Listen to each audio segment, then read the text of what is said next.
9 వారాలు పూర్తయిన వారు అందరినీ కలుపుకొని ఒక రోజున దేవస్థానం తరఫున ఏర్పాటు చేస్తారు.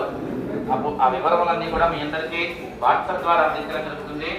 కావున ఈ పూజా కార్యక్రమానికి హరిత శృంగార్చన పూజకి విచ్చేసిన వారందరూ కేవలం వారిని కలుపుకొని హరిత శృంగార్చన అనేటువంటి ఒక గ్రూప్ క్రియేట్ చేయడం జరిగింది. కేవలం ఈ పూజకి సంబంధించిన వివరాలు ఆ గ్రూప్ లో అప్డేట్ చేయడం జరుగుతుంది. అలాగే మీకున్నటువంటి సమస్యలు కానీ పూజా కార్యక్రమానికి సంబంధించిన వివరాలు కానీ ఆ గ్రూప్ లో మీరు అడ్మిన్ అడిగి తెలుసుకోవచ్చును. కావున ఈ పూజకు విచ్చేసిన వారు ప్రత్యేకించి ఆ హరిత శృంగార్చన అనేటువంటి గ్రూప్ లో జాయిన్ అవ్వాల్సిందిగా కోరుతున్నాము.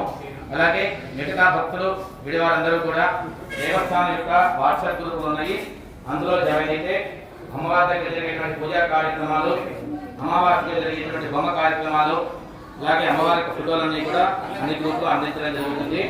ఆసక్తి గల భక్తులు గ్రూపులో జాయిన్ కాగలరు.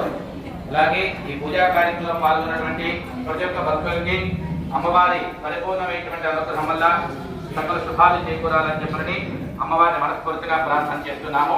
నమస్కారం చేసుకుని చెప్పండి అందరూ.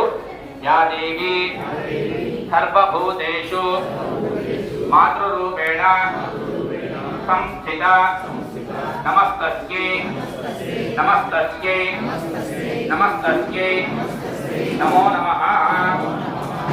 అందరూ ఒక్కొక్క భక్తులుగా అమ్మవారి పాదాలకు నమస్కారం చేసుకుని తొలుతగా నవరాత్రికి వస్తే వారి ప్రసాదం ఇస్తారు. ప్రసాదం తీసుకొని మీరు దర్శనం చేసుకొని మీ గమ్య స్థానాలకు వెళ్ళవచ్చును.